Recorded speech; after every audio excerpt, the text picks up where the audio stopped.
Bonjour à tous, c'est Paul Dame pour vous présenter un nouveau sapin en sucette. Et je me suis dit aujourd'hui, est-ce qu'il serait possible d'éradiquer sélectivement les insectes?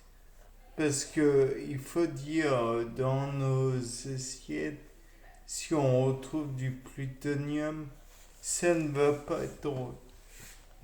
Néanmoins, si l'on a la possibilité d'éradiquer quelques insectes, peut-être que cela pourrait permettre de, aux agriculteurs de faire de meilleurs rendements et en utilisant moins de pesticides tels que le glyphosate et j'en passe.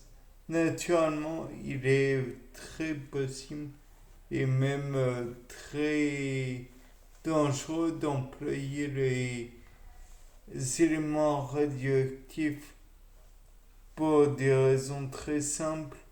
Prenons le cas par exemple de Tchernobyl. Donc voilà. Néanmoins, si l'on employait les éléments radioactifs, ils pourraient éventuellement être absorbés par les plantes, ce qui ferait que peut-être que les animaux qui les brouteraient seraient irradiés, peut-être mortellement, peut-être pas. Tout dépend de l'idée, de la quantité peut-être que l'on peut envisager, que l'on peut voir dans l'animal. Après tout, si c'est du carbone 14, je crois que la demi-vie est aux alentours des 5000 ans. Donc nous avons le temps de nous retourner pour dire ah bah c'était toxique. Mais pas pour nous. Il est envisageable que une quantité d'éléments suivant la courbe de désintégration radioactive selon la loi n de t égale n0 fois exponentielle moins lambda t que nous avons vu en physique avec lambda qui est la constante de désintégration de l'élément considéré dès le temps durant lequel on n'a eu aucune désintégration et où finalement ça se clôture par une désintégration. Et n0, le nombre de noyaux à la base, n de t, le nombre de noyaux à l'instant t. Bien. Et donc là, on peut envisager que peut-être cela pourrait aussi avoir une activité délétère sur le fonctionnement des, comment dire, des gonades, des femelles, des mâles. Peut-être que non.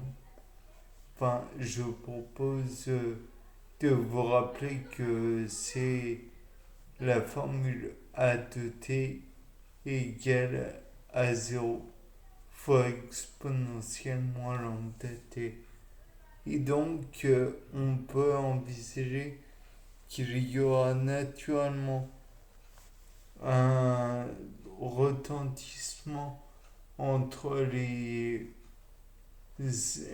insectes broyants mastiqueurs ou piqueurs, suceurs ou autres qui pourraient ravager la végétation, mais il faudrait aussi que ça puisse ne pas être inoculé aux pollinisateurs comme l'abeille, puisque comme chacun sait, nous consommons le miel de l'abeille et nous pourrions avoir à retrouver sur nos tartines un miel radioactif.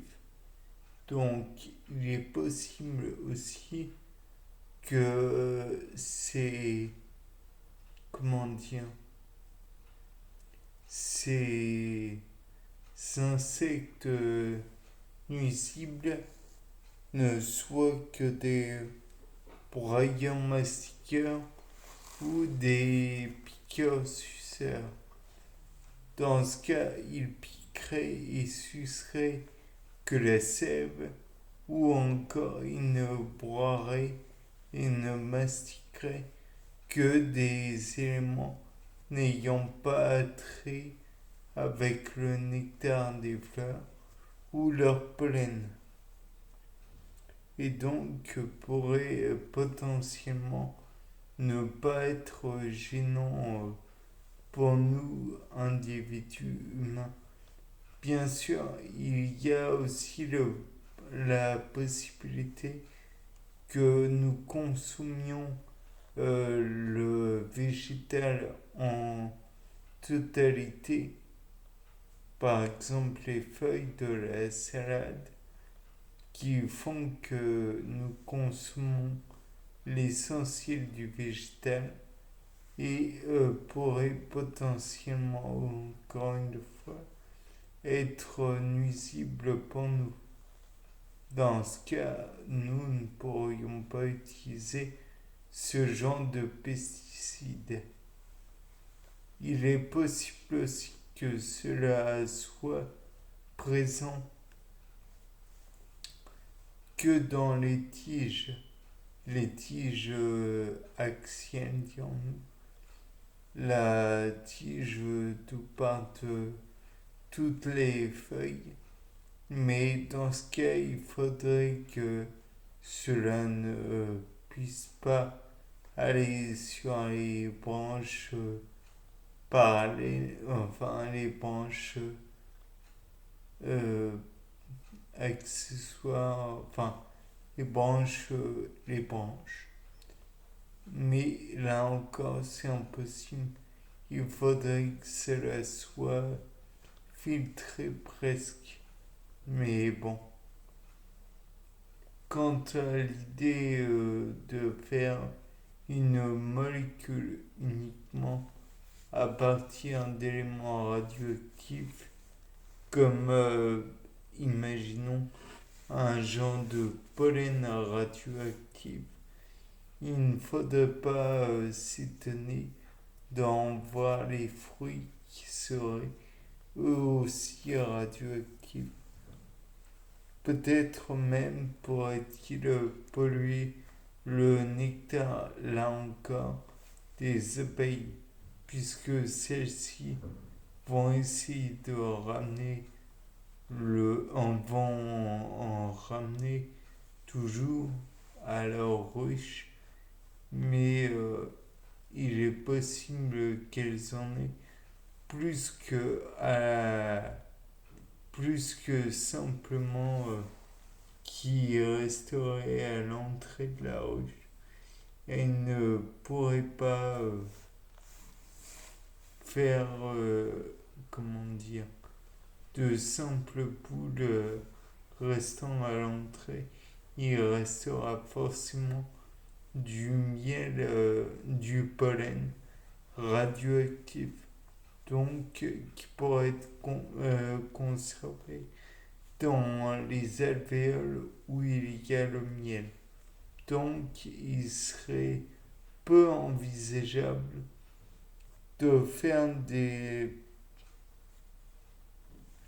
pesticides à base d'éléments radioactifs, selon moi.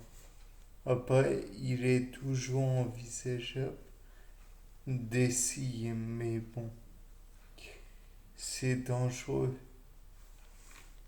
Bien, c'était Paul Dame pour un nouveau sapin en Suisse. Au revoir.